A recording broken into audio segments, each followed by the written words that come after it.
नमस्कार दोस्तों, आपका स्वागत है यूपी मेंटोर में। तो हम आज देखेंगे यूपी पुलिस कांस्टेबल के लिए जीके जीएस का मेगा रिवीजन, जिसमें हमने 100 क्वेश्चन लिए।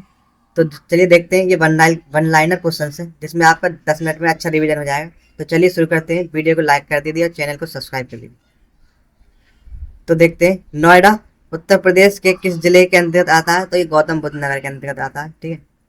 अगला क्वेश्चन, चिकनकारी कढ़ाई की उत्पत्ति उत्तर प्रदेश में किस शहर में हुई? तो ये हुई है लखनऊ में। ठीक है, चिकन कढ़ाई इंपॉर्टेंट है। सेहरा डांस उत्तर प्रदेश किस जिले में किया जाता है? तो सेहरा कहाँ होता है? ललितपुर में। इंपॉर्टेंट क्वेश्चन है। ठीक है, सेहरा। नरोला परमाणु विद्युत संयंत्र यूपी के किस जिले में है? तो कहाँ पर है? ये बुलंदशहर में है। ठीक है। उत्तर प्रदेश वित्त निगम निगम यूपीएफसी की स्थापना 1954 में क्यों हुई थी? तो उद्योगों के विकास के लिए इसकी स्थापना की गई थी। कब की गई थी? 1954 में। ठीक है। अगला क्वेश्चन, राजस्व परिषद बोर्ड ऑफ रेवेन्यू यूपी की स्थापना कब हुई? तो ये हुई है 1831 में। और कहाँ पर है? ये इलाहाबाद में हुई थी। ठीक है। यूपीएसएसएफ का पूर्ण रूप क्या है? Uttar Pradesh special security force, जो कि 2020 में ही बनी है। ठीक है, इंपॉर्टेंट क्वेश्चन है यूपीएसएसएफ। चलिए आगे देखते हैं। भारतीय संविधान और राज्य व्यवस्था, राज्य के नीति निर्देशक सिद्धांत डीपीएसपी किस भाग में है? तो ये भाग 4 में है और ये आयरलैंड से लिए गए हैं। ठीक है। अनुच्छेद 36 से 51 के बीच हमारे डीपीएसपी होते हैं। ठीक है। चलिए अगला क्वेश्चन देखते हैं। पंचायतों की स्थापना का प्रावधान किस अनुच्छेद में है? तो अनुच्छेद 243 और भाग 9 में पंचायतों की स्थापना का प्रावधान किया गया है। ठीक है। ये 73वां संविधान संशोधन द्वारा जोड़ाए गए थे। ठीक है। 73वां संविधान संशोधन कब हुआ? 1992 में। इसके द्वारा ही ये जोड़ा गया। राष्ट्रीय आपातकाल की घोषणा किस अनुच्छेद के तहत होती है? तो किसके होती है? अनुच्छेद 352 के तहत राष्ट्रीय आपातकाल की घोषणा होती है। और जो राज्य में जो इमरजेंसी लगाई जाती है, ठीक है, राज्य में आपातकाल जो लगाया जाता है, ठीक है, तो ये होता है 356 के द्वारा। चलिए आगे देखते हैं अगला क्वेश्चन। पिछड़ा वर्ग आयोग का संबंध किस अनुच्छेद से है? तो अनुच्छेद 340 का संबंध किससे? पिछड़ा वर्ग आयोग से। ठीक है, इंपॉर्टेंट क्वेश्चन है। साइबर अपराध संविधान किस अनुसूची के अंतर्गत आते हैं? तो 7वीं अनुसूची में आते हैं। ठीक है, साइबर अपराध संविधान की 7वीं अनुसूची में आती है। चलिए आगे देखते हैं। तुलनात्मक मैट्रिक्स, तो देखते हैं गवर्नर और उनके सामने नोटबंदी हुई थी, उस उनके टाइम का पीरियड 1946 में। सीडी देशमुख थे आरबीआई के गवर्नर। ठीक है। इस समय 500, 1000 और 10,000 के नोटों को बंद किया गया। ठीक है। कब? सबसे पहले डिमोनेटाइजेशन कब हुआ था? डिमोनेटाइजेशन, ठीक है, कब हुआ था? 1946 में हुआ था, सीडी देशमुख के टाइम पर। और 500, 1000 और 10,000 के नोट को बंद किया गया। फिर 1978 में हुआ था, जब आईजी पटेल आरबीआई के गवर्नर थे, और उस टाइम 1000, 5000 और 10,000 के नोटों को बंद किया गया था।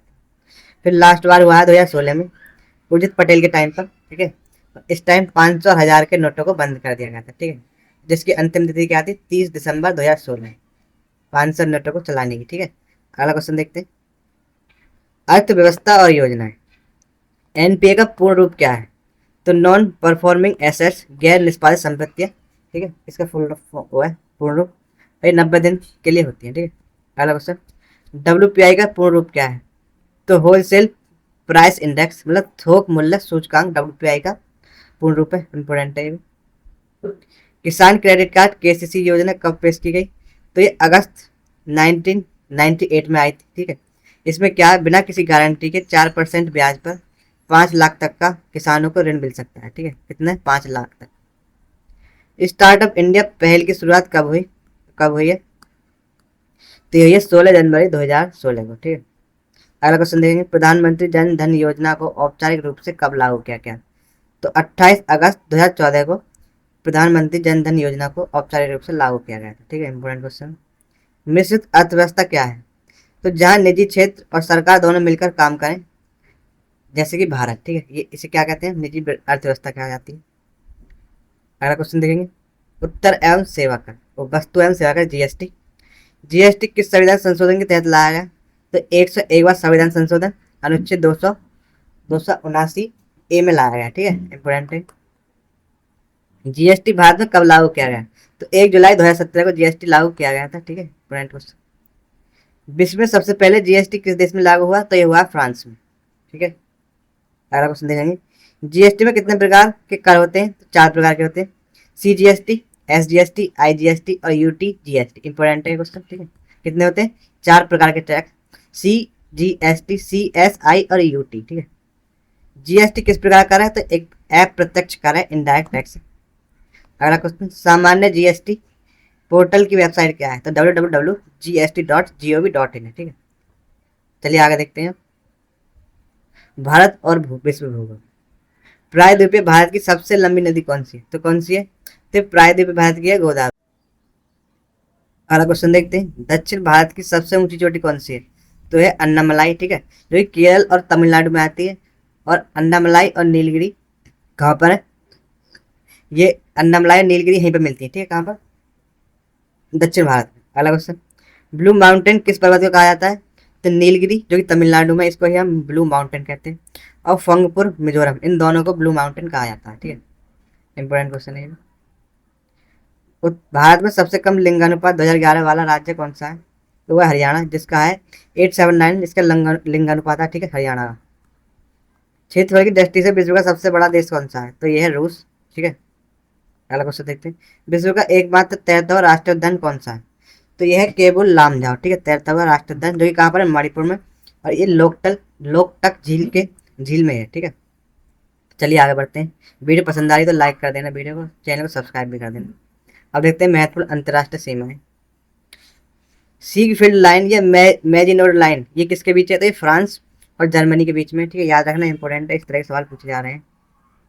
फिर 49वीं समांतर रेखा, ये कहाँ है? ये अमेरिका और कनाडा के बीच में है, ठीक है, ये मोस्ट इंपोर्टेंट है, ये कई बार पूछा गया है।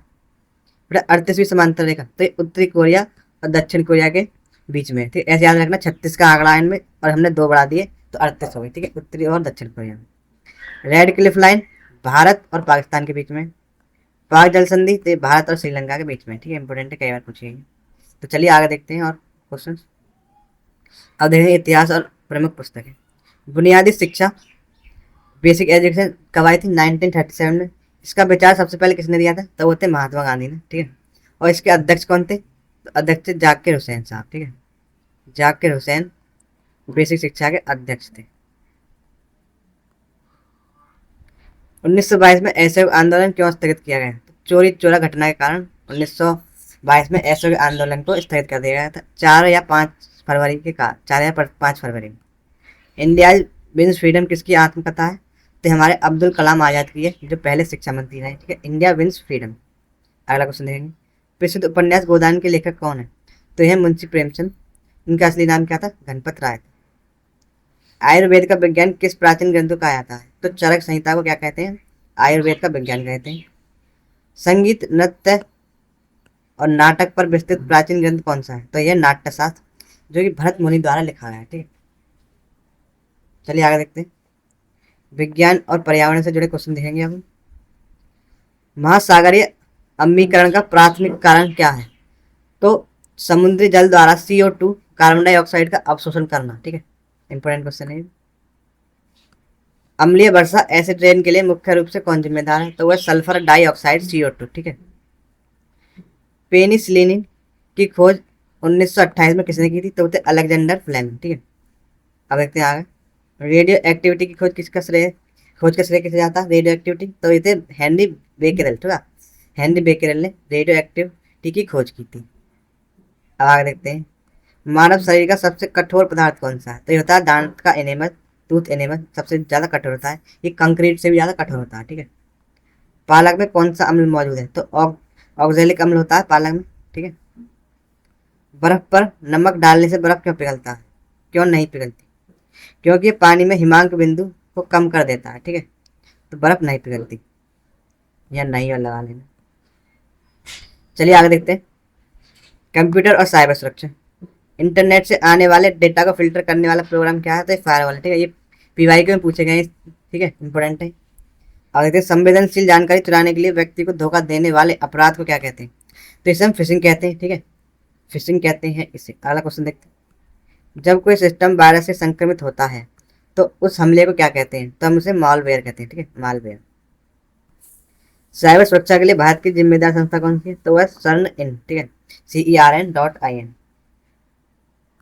त्रिमासिक समाचार पत्र साइबर प्रभाग किस मंत्रालय की पहल है? तो गृह मंत्रालय द्वारा चलाया जाता है, ठीक है, त्रिमासिक समाचार पत्र एक तरह का इसका नाम क्या है? साइबर प्रभा। आपसे इसका नाम भी पूछा जा सकता है, साइबर प्रभा, इंपॉर्टेंट है। फेसबुक इंक का नया नाम बदलकर क्या कर दिया गया?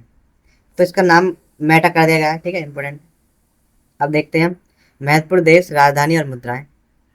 यूनाइटेड किंगडम की राजधानी लंदन है और मुद्रा क्या है? पाउंड स्टर्लिंग, ठीक है, इंपॉर्टेंट है, मुद्रा याद रखना है इसकी। दक्षिण कोरिया की सियोल राजधानी और इसकी मुद्रा है वॉन, ठीक है, ये भी इंपॉर्टेंट। फिलीपींस की राजधानी है मनीला और जिसकी मुद्रा है पेसो, ठीक है, ये पूछी गई है पिछली बार। वियतनाम की मुद्रा हनोई है और डोंग इसकी मुद्रा है, जो कि इंपॉर्टेंट है। फिर देखते हैं ऑस्ट्रेलिया, जिसकी राजधानी क्या है? कैनबरा और ऑस्ट्रेलियाई डॉलर इसकी करेंसी है, ठीक है। अगला क्वेश्चन देखते हैं लाओस, जिसकी राजधानी है वियतने, ठीक है, वियतनाम, ठीक है, जिसकी मुद्रा है किप। चलिए आगे देखते हैं, वीडियो को लाइक जरूर कर देना। विविध और जीके स्टैटिक जीके। साहित्य में नोबेल पुरस्कार पाने वाले पहले भारतीय कौन थे? तो ये थे रविंद्रनाथ टैगोर, जिन्हें 1913 में गीतांजलि के लिए नोबेल पुरस्कार मिला था, ठीक है। अगला क्वेश्चन, भारत का सर्वोच्च सैन्य पुरस्कार कौन सा है? तो वह है परमवीर चक्र। भारत में पुलिस का सर्वोच्च वीरता सम्मान कौन सा है? तो ये राष्ट्रपति पुलिस वीरता पुरस्कार, ठीक है, सर्वोच्च सम्मान है यूपी पुलिस का, यूपी पुलिस का नहीं, भारत की पुलिस का। फिर स्वर्ण क्रांति का संबंध किससे है? तो बागवानी और शहद से, ठीक है, important question. Horticulture and honey. Galilean उपग्रह किस ग्रह के हैं? 4 चंद्रमा, ये बृहस्पति के हैं, ठीक है। हम्पी नृत्य उत्सव किस राज्य में मनाया जाता है? तो कर्नाटक में मनाया जाता है। विजयनगर साम्राज्य की राजधानी थी जो कि हम्पी, ठीक है, इंपॉर्टेंट है ये भी। चलिए आगे देखते हैं। अब देखेंगे महत्वपूर्ण दिवस, जो कि एक क्वेश्चन जरूर आता है एग्जाम में। विश्व डाक दिवस 9 अक्टूबर को मनाया जाता है, ठीक है, वर्ल्ड पोस्ट डे। फिर है भारतीय वायुसेना दिवस, एयरफोर्स डे कब मनाया जाता है? तो 8 अक्टूबर को मनाया जाता है। राष्ट्र समुद्री दिवस कब मनाया जाता है? 5 अप्रैल को, ठीक है, नेशनल मैरीटाइम डे। अगला क्वेश्चन देखते हैं, विश्व कला दिवस, वर्ल्ड आर्ट डे, तो 15 अप्रैल को मनाया जाता है, ठीक है। चलिए आगे देखते हैं। विश्व धरोहर दिवस, बर्ड हेरिटेज डे, तो ये मनाया जाता है 18 अप्रैल को, ठीक है, इंपॉर्टेंट। राष्ट्रीय एकता दिवस 31 अक्टूबर को मनाया जाता है, ठीक है, और ये सरदार वल्लभ भाई पटेल की जयंती के उपलक्ष्य में मनाया जाता है। राष्ट्रीय बालिका दिवस 24 जनवरी को, ठीक है, ये मोस्ट इंपॉर्टेंट है। तो चलिए आगे देखते हैं। तो हमारे यहाँ पर 100 क्वेश्चन हो चुके हैं। तो अगर वीडियो अच्छी लगी है तो आप वीडियो को लाइक जरूर करना, चैनल को सब्सक्राइब जरूर कर लेना। और अगर आपको इसकी पीडीएफ चाहिए तो हमारे टेलीग्राम चैनल से जरूर जुड़ जाएं, ठीक है, इस क्यूआर को स्कैन करके। तो बहुत बहुत धन्यवाद लास्ट तक जुड़ने के लिए।